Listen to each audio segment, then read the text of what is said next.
صحت اور بیماری انسانی زندگی کے ساتھ ساتھ ہیں. انسان کی زندگی کے کوئی بھی 2 دن ایک جیسے نہیں ہوتے. آج اگر انسان خوش ہے تو کل اداس ہوگا. اگر آج وہ اپنے جسم میں قوت محسوس کر رہا ہے تو کل بیمار ہو سکتا ہے. انسان کے اوپر دن میں بھی کئی بار مختلف طرح کی کیفیات گزرتی ہیں. کبھی انسان روحانی طور پر، جذباتی طور پر بیمار ہوتا ہے اور کبھی انسان جسمانی طور پر بیمار ہو جاتا ہے. بیماری کی کیفیت صحت کی کیفیت سے مختلف ہوتی ہے اور ہر انسان اس کو محسوس کر سکتا ہے. ایسی صورت میں انسان کو دوا کے ساتھ ساتھ اللہ سبحانہ وتعالیٰ کی طرف رجوع کرنا چاہیے اور اپنے لیے خوب خوب دعائیں کرنی چاہیے. بعض اوقات بیمار خود اپنے لیے دعا نہیں کر سکتا تو بیمار کی عیادت کرنے والے اور بیمار کو دیکھنے والے، اس کے دوست، رشتہ دار، عزیز، اقربا اور ایون ہسپتال کا عملہ مریض کے لیے ایسی دعائیں پڑھ سکتا ہے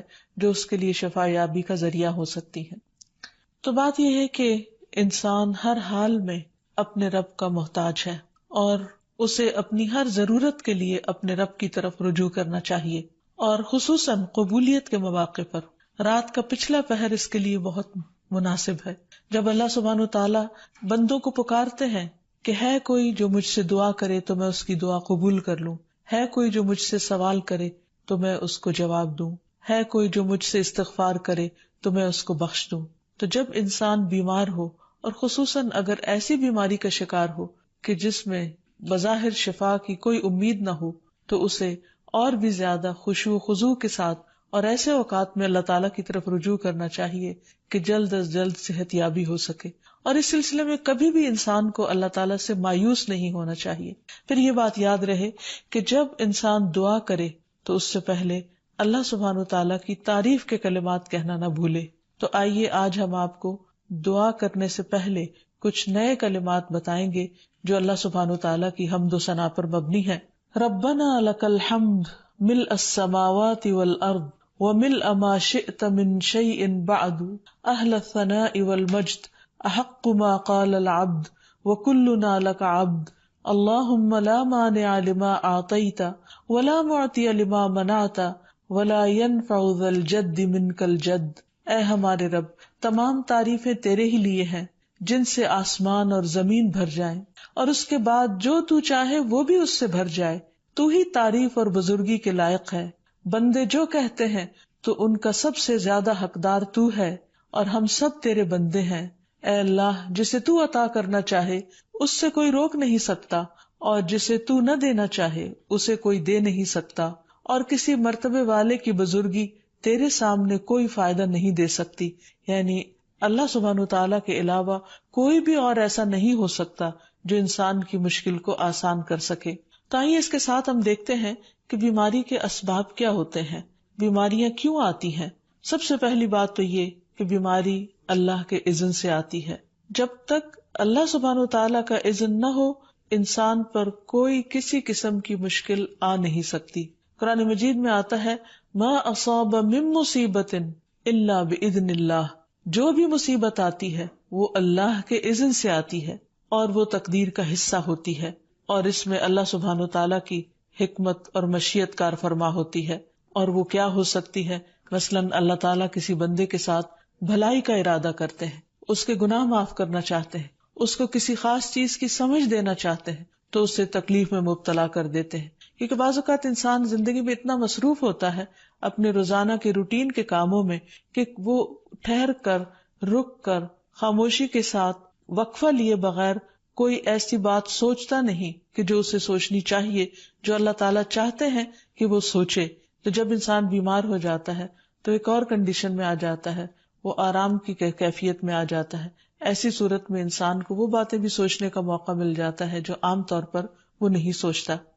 پھر اسی طرح ہمیں ہمارا دین یہ بھی بتاتا ہے کہ بعض اوقات انسان پر بیماری یا کوئی بھی تکلیف اس کے اپنے ہاتھوں کی کمائی سے آتی ہے، یعنی اس کا اپنا کوئی گناہ یا قصور ہوتا ہے جس کی بنا پر اسے وہ تکلیف پہنچتی ہے. قرآن مجید میں آتا ہے وَمَا أَصَابَكُم مِّن مُّصِيبَةٍ فَبِمَا كَسَبَتْ أَيْدِيكُمْ وَيَعْفُو عَن كَثِيرٍ. اور تمہیں جو بھی مصیبت پہنچی تو وہ اس وجہ سے ہے جو تمہارے ہاتھوں نے کمایا، اور وہ بہت سی چیزوں سے درگزر کر جاتا ہے. اسی طرح بعض اوقات انسان کی بیماریاں اس کے کسی گناہ کا نتیجہ ہوتی ہیں۔ عمر رضی اللہ عنہ نے جب عباس رضی اللہ عنہ سے بارش کی دعا کرنے کے لیے کہا تو انہوں نے کہا، اے اللہ، بے شک مصیبتیں گناہوں کی وجہ سے ہی نازل ہوتی ہیں اور انہیں صرف توبہ ہٹا سکتی ہے۔ پھر اسی طرح ایک اور روایت میں آتا ہے، رسول اللہ صلی اللہ علیہ وسلم نے فرمایا، جب بھی کسی رگ یا آنکھ کو نقصان پہنچتا ہے تو وہ کسی نہ کسی گناہ کی وجہ سے ہوتا ہے،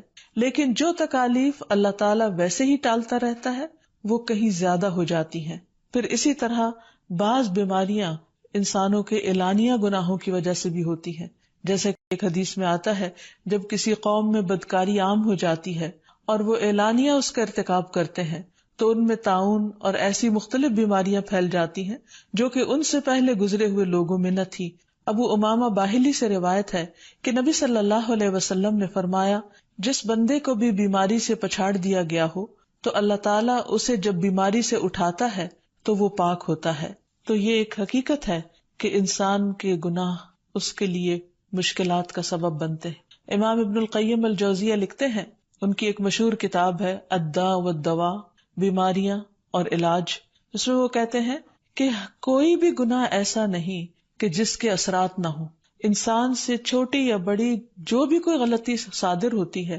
اس کے نتیجے میں کچھ نہ کچھ اثرات اس کی زندگی پر ضرور پڑتے ہیں۔ ہاں، اگر اللہ تعالیٰ معاف کر دے تو وہ اور بات ہے، ورنہ ہر گناہ کی ایک تاثیر ہوتی ہے، اور ان تاثیرات میں سے ایک چیز یہ ہے کہ انسان مختلف قسم کی بیماریوں میں مبتلا ہو جاتا ہے۔ اسی لیے ہم دیکھتے ہیں کہ جب انسان بیماری میں مبتلا ہوتا ہے تو اللہ تعالیٰ اس بیماری کو اس کے گناہوں کا کفارہ بنا دیتے ہیں۔ جیسے حدیث میں آتا ہے کہ جس مسلمان کو کانٹا چبھے یا اس سے زیادہ کوئی تکلیف پہنچتی ہے تو اللہ تعالیٰ اس کے ذریعے اس کے گناہوں کو اس طرح دور کر دیتا ہے جس طرح درخت سے اس کے پتے جھڑتے ہیں۔ تو اس سے ہمیں یہ پتہ چلتا ہے کہ بیماریوں کے آنے کے مختلف اسباب ہوتے ہیں۔ بیماری بہرحال جس بھی وجہ سے آئے، لیکن اصل چیز دیکھنے کی یہ ہے کہ مومن کا رویہ کیا ہے۔ مومن کو اگر کوئی کانٹا بھی چبھتا ہے تو وہ اس پر صبر کرتا ہے۔ اس لیے بیماری یا تکلیف کے آنے پر انسان کو اللہ سے راضی رہنا چاہیے، شکوہ نہیں کرنا چاہیے،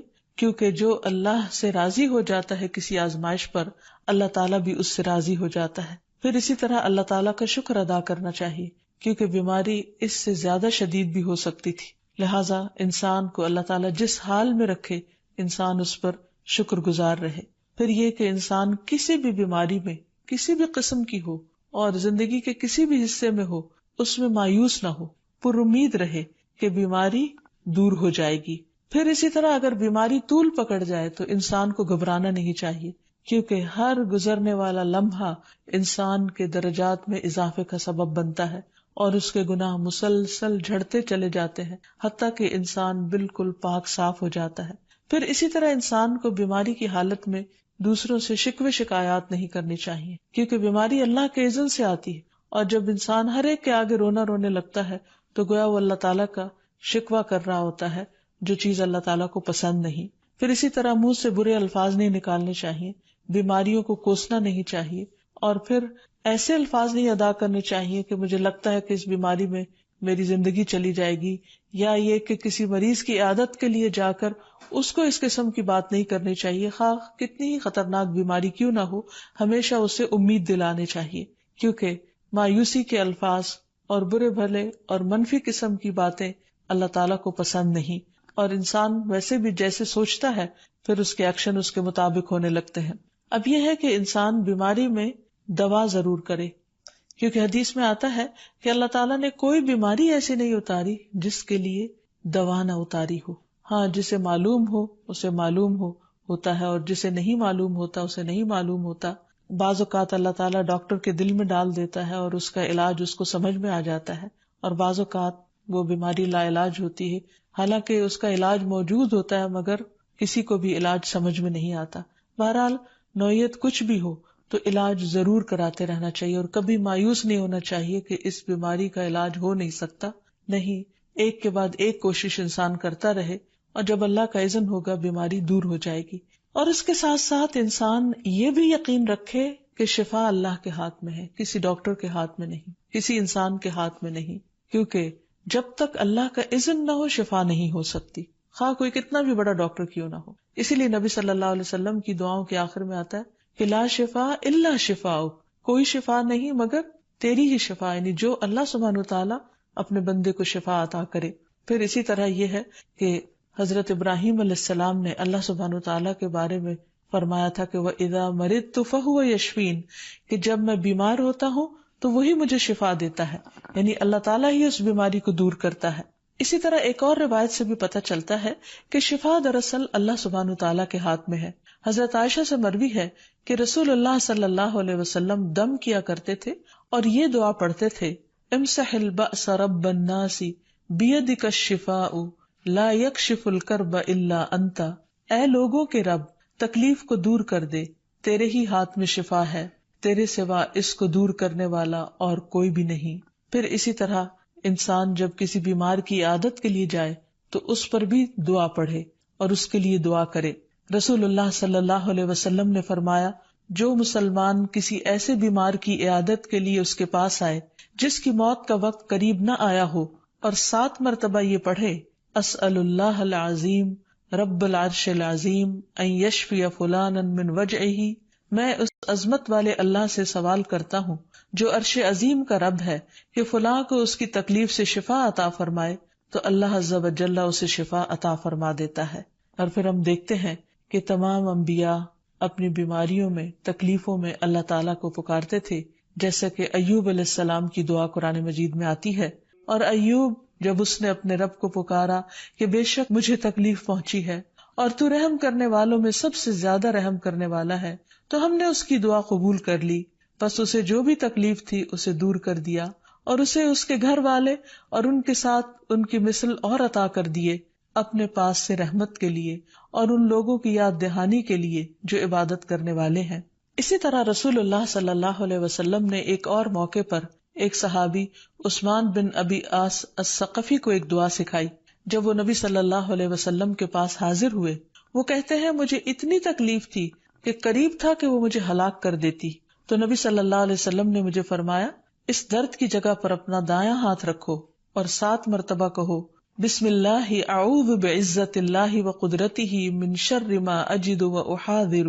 اللہ کے نام کے ساتھ میں پناہ مانگتا ہوں اللہ کی عزت کی اور اس کی قدرت کی اس شر سے جو میں محسوس کرتا ہوں، یعنی اس تکلیف سے بچنے کے لیے جو مجھے محسوس ہو رہی ہے اور جس سے میں خوف محسوس کرتا ہوں۔ عثمان کہتے ہیں کہ جب میں نے یہ پڑھا تو اللہ سبحانہ وتعالیٰ نے مجھے شفا عطا کر دی۔ پھر اسی طرح ہر بیماری سے شفا کی دعا نبی صلی اللہ علیہ وسلم نے سکھائی۔ عبداللہ بن عباس سے مروی ہے کہ نبی اکرم صلی اللہ علیہ وسلم نے فرمایا، جب کوئی شخص کسی ایسے مریض کی عیادت کرے جس کی موت کا وقت ابھی قریب نہ آیا ہو اور اس کے پاس 7 مرتبہ یہ دعا پڑھے، اسأل اللہ العظیم رب العرش العظیم ان یشفیک، میں عظمت والے اللہ جو عرش عظیم کا رب ہے اس سے دعا کرتا ہوں کہ وہ تمہیں شفا عطا کرے، تو اللہ تعالیٰ اسے اس مرض سے شفا عطا کر دے گا۔ پھر اسی طرح نبی صلی اللہ علیہ وسلم اگر کسی کو کوئی پھوڑا بنسی ہوتی تو